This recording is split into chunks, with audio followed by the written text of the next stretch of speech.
This is VOA Africa.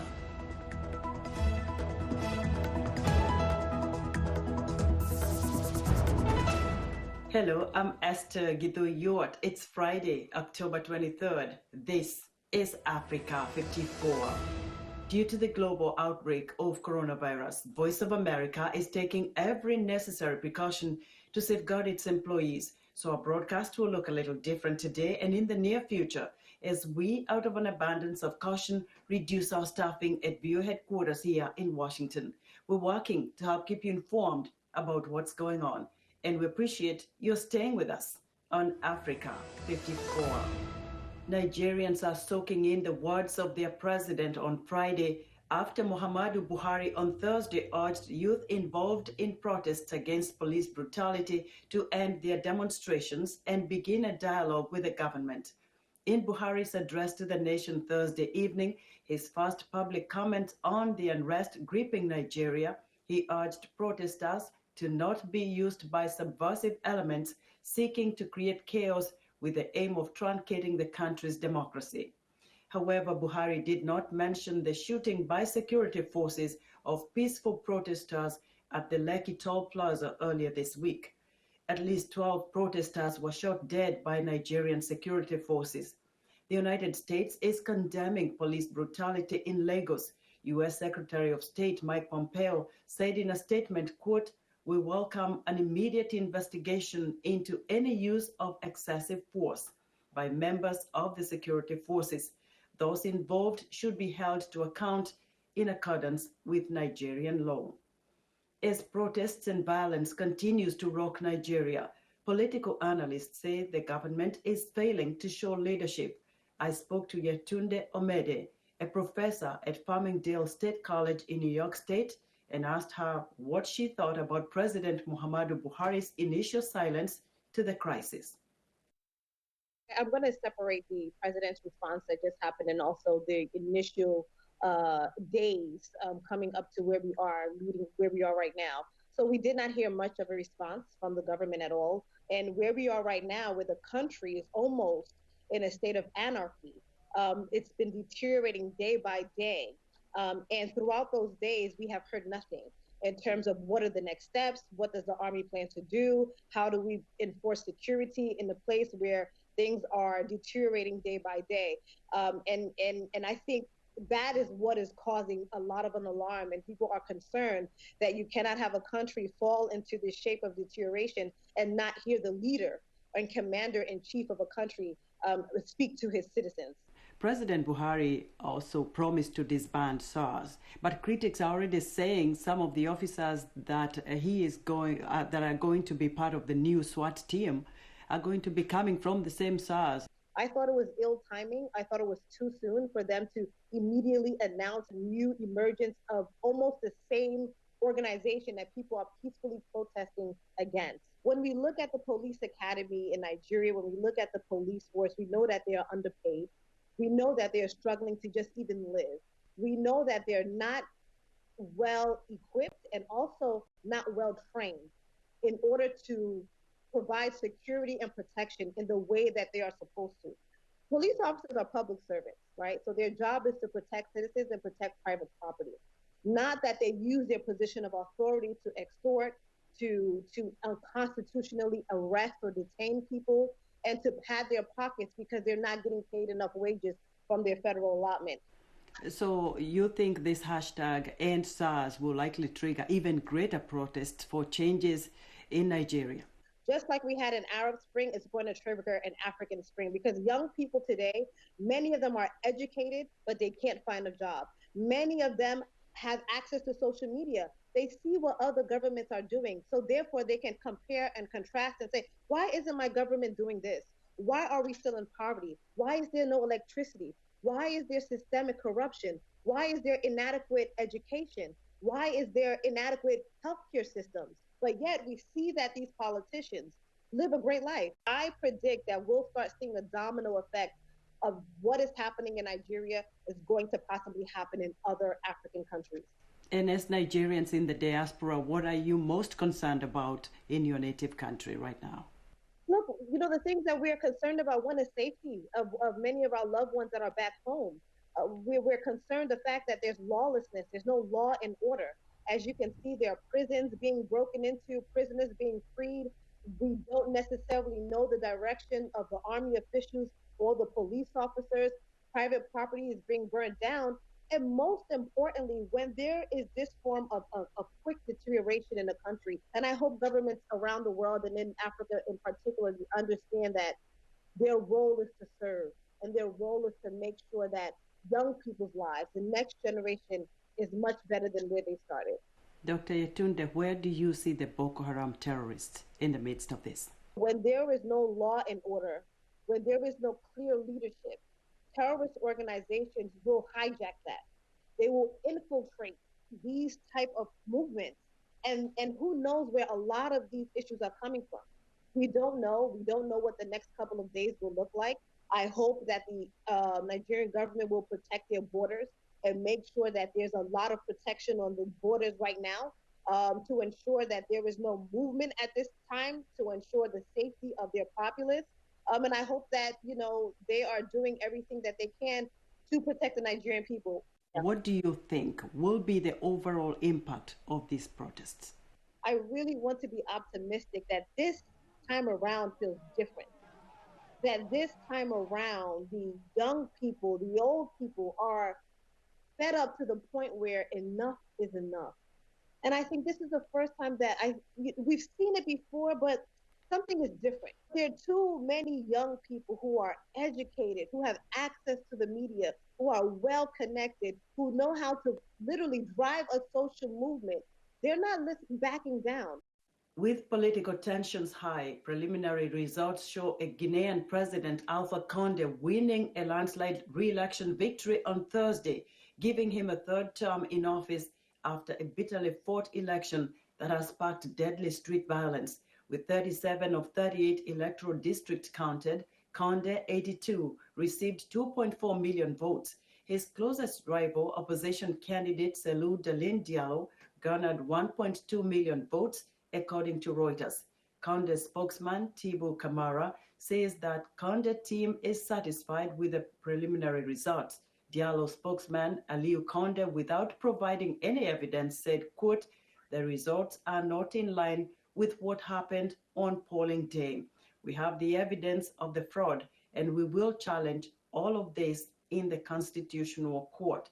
A Guinean Election Commission official defended the vote, saying it was the most transparent and the cleanest that has ever been organized in Guinea. The official says numbers more votes than registered voters in one district was a typing error. Zimbabwe's severe water shortages have forced one desperate community near Harare to draw water from a graveyard. As Columbus Mavunga reports from Harare, the practice continues despite warnings from health experts about the dangers of drinking contaminated water. As dawn breaks, residents of the Harare suburb of Hopley go to collect water in an unexpected and taboo place, the graveyard. In Zimbabwean culture, the dead are sacred and their resting places should not be disturbed, especially from dusk to dawn. But severe water shortages have forced locals to draw water from open sources surrounded by graves. We are no longer afraid because we have no water. If we were afraid of the dead, where would we get water for laundry and other chores? We even come around 3 a.m., so there is no rest because we have no water at home. The World Health Organization says drinking water from a well in a graveyard risks exposure to diseases such as typhoid fever and cholera.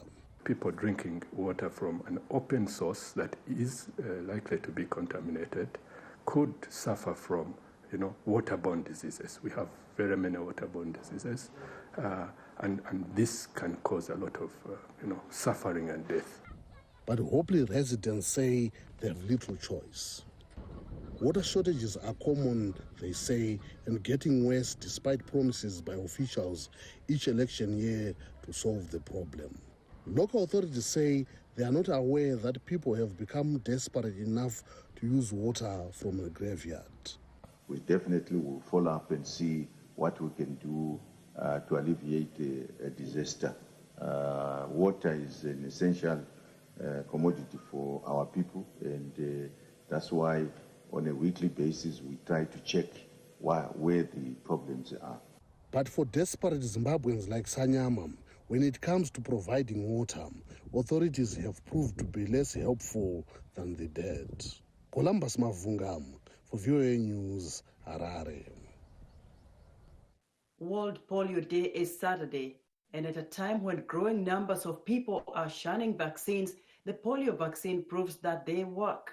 As VOA's Carol Pearson reports, despite setbacks and a coronavirus pandemic, the world is making headway in eliminating the crippling disease. At one time, polio paralyzed hundreds of thousands of children every year. The tragic aftermath. In Africa alone, it afflicted 75,000 children annually. That's no longer the case. We have just achieved a major milestone in global polio eradication with the certification of the African region as wild polio virus free. Was the first child to receive an injection of salt polio vaccine. A vaccine ended polio in the developed world more than 50 years ago. In 1988, the Global Polio Eradication Initiative decided to end polio in developing countries. It's taken a lot of work, countless volunteers, global leadership, local leadership, and the backing of many donors. But now, the wild polio virus exists only in Afghanistan and Pakistan. In both countries, there has been a resurgence of the virus in recent years. In Pakistan, people displaced by violence and conflict have resettled in communities with poor health services and sanitation.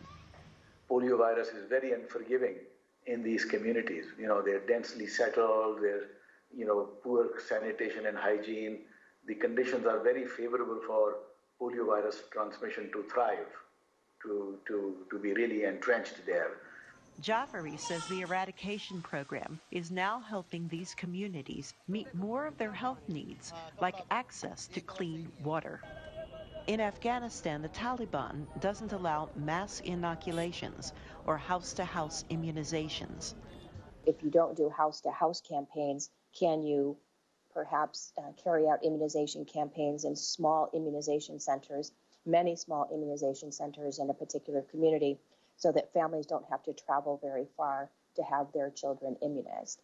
So we're trying to be creative and looking at ways to move our polio eradication efforts forward in those two remaining endemic countries. Because of the coronavirus pandemic, vaccinators in all countries wear masks and gloves. Global polio eradication is close, and the milestones are significant. But unless the disease is wiped out in Afghanistan and Pakistan, it could once again circulate globally. Carol Pearson, VOA News, Washington.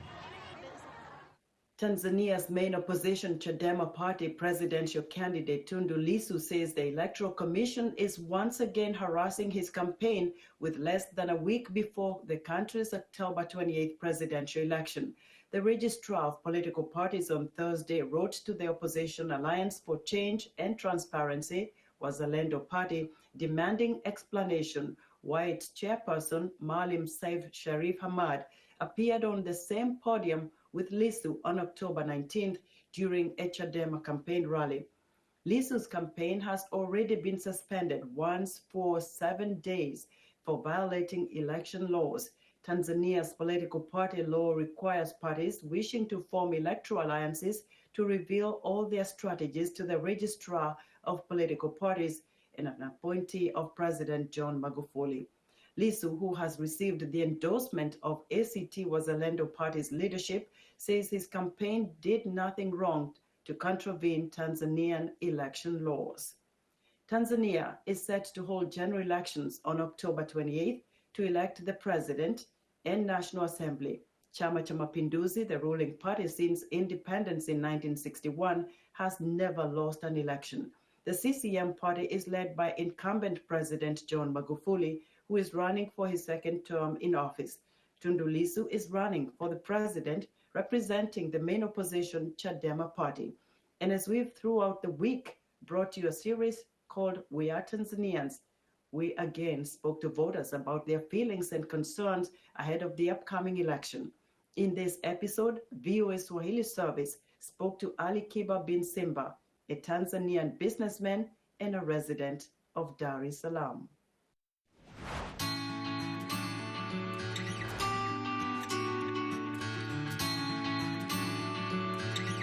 Majina mimi naitwa Ali Akiba Amiri bin Simba. My name is Ali Kiba bin Simba. I'm a businessman who exports beef outside of Tanzania. I also distribute inside Tanzania. Nadhani uchaguzi wa mwaka huu ni muhimu kwangu kutokana. I think this election is important to me because of two things. First is to exercise my constitutional right. Second is the peace of my political party. It's important for me to choose a leader from my party.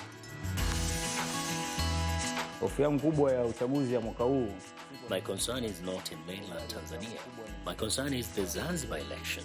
One of the opposition leaders said that his political party has not won in almost 20 years, so he will not accept any bad results this year, and that is not good. Tanzania ambayo nataka kuiona ni Tanzania ambayo. The Tanzanian that I want is to see is the peaceful Tanzanian without any violence. Kwanza awe ni kiongozi ambaye anatoka katika chama changu. A leader that comes from my political party, but also a transparent leader. One of the qualities of a good leader is the leader who is transparent to the people. Kikubwa ninachokipenda kuhusu Tanzania. The main thing that I really like is the peace that we have in this country. The statistics that came recently shows that Tanzania is among the 10 most peaceful countries in Africa. I love that about Tanzania. Kwa nchi ambazo zina amani. Hicho ndio kikubwa ambacho nakipenda kuhusu Tanzania.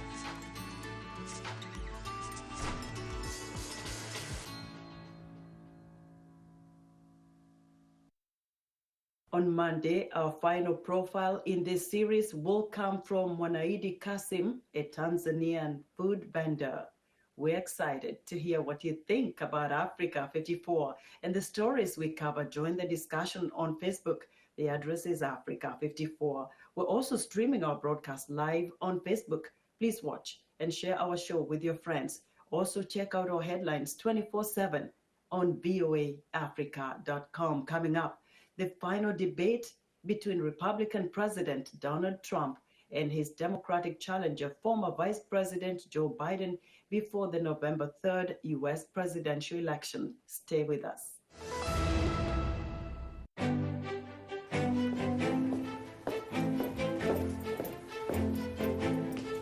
Being part of Our Voices is about more than just sitting here and talking about women's issues. It's about listening to them and bringing their opinions to the table and making sure their voices are heard. Because our lived experiences, our stories, and our voices will help shape the next generation.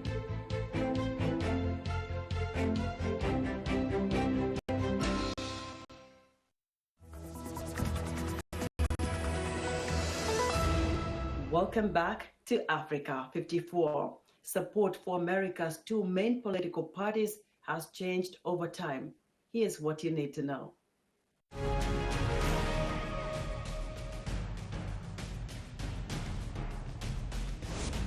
Hello, everyone. A recent Pew Research Center survey provides compelling evidence that turnout for the presidential election this November will be massive. More than ever, American voters intend to cast their vote in person or by mail. But who are they going to vote for? While the trends of the American electorate are fairly obvious these days, they were quite nuanced just a few years ago. Times change for political parties and the people who support them. Abraham Lincoln was the first U.S. president from the Republican Party. He led the country through the Civil War that preserved the Union and ended slavery. After the war, newly enfranchised African-American male voters supported the Republican Party, which was committed to civil rights for the recently emancipated. At the same time, the Democratic Party included white supremacists who opposed civil rights for black citizens.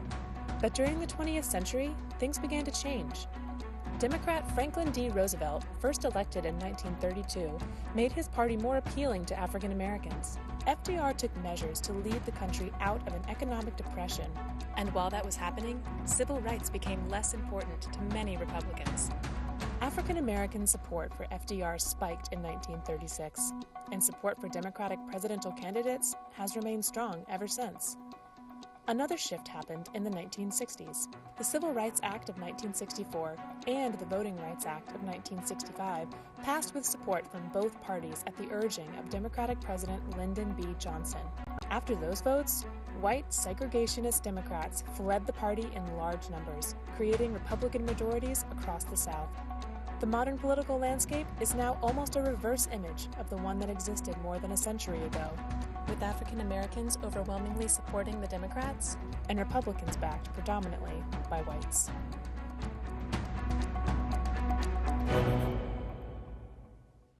Our series of political explainers continues Monday with some of the different ways Americans are casting their ballots.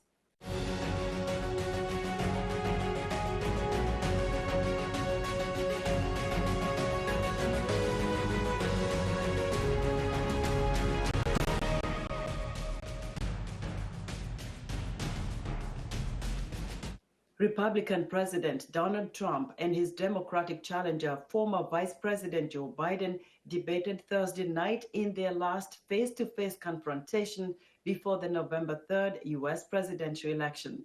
VOA's Mike O'Sullivan reports. The second and final face-off less than 2 weeks before the election. The first topic, COVID-19. It's a worldwide pandemic. It's all over the world. You see the spikes in Europe and many other places right now. Trump says a vaccine may soon be ready. Biden says that's too late for the more than 220,000 Americans who have died. Anyone who's responsible for that many deaths should not remain as President of the United States of America. Each man accused the other of corruption. Trump apparently referring to the business dealings in Ukraine and Russia by Biden's son Hunter. All of the emails, the horrible emails of the kind of money that you were raking in, you and your family. And Joe, you were vice president when some of this was happening. Biden denied the allegation. I have not taken a penny from any foreign source ever in my life. We learned that this president paid 50 times the tax in China, has a secret bank account with China, does business in China. Trump said the Chinese account was not secret, and he has done business around the world. He denied news reports that he has paid little or no U.S. taxes in recent years. I prepaid my tax. Over the last number of years, tens of millions of dollars I prepaid. The debate comes as U.S. security officials warn of foreign attempts at interference in the election. That Russia has been involved, China has been involved to some degree, and now we learn that Iran is involved. Trump said he has stood up to foreign rivals. Because there has been nobody tougher to Russia. Between the sanctions, nobody tougher than me on Russia. Between the sanctions, between all of what I've done with NATO, I've got the NATO countries to put up an extra $130 billion, going to $420 billion a year. That's to guard against Russia. One analyst said both candidates did well, Biden shining at the end of the 90 minutes. The question near the end where they asked him, what would your message be if you win to the people who didn't vote for you? And it was a unifying message that was against all the polarization and toxicity that we see in our politics. He said Trump was relentless. He knew what he wanted to do, which is stain Biden with this alleged scandal involving his son. And he, I think, landed some blows. With no clear winner, he said the debate is unlikely to change the minds of many voters. Biden leads in the polls, and the race now centers on a handful of battleground states that could decide the election. More than 40 million Americans have already cast their ballots in early voting. Mike O'Sullivan, VOA News, Los Angeles.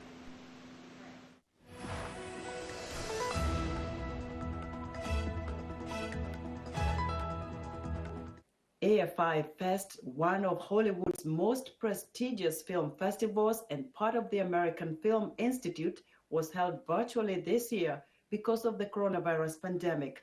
VOA's Penelope Pulu spoke to the festival's organizers and filmmakers about the challenges and advantages of the online platform. 124 films from 35 countries were represented in this year's AFI Festival. We've been interested in diversity. That's important to us. It's important to the programming team. Just over half were directed by women, such as Nora Martirosyan, a Franco-Armenian director. Her film, Should the Wind Drop, is about an abandoned airport in the disputed separatist enclave of Nagorno-Karabakh.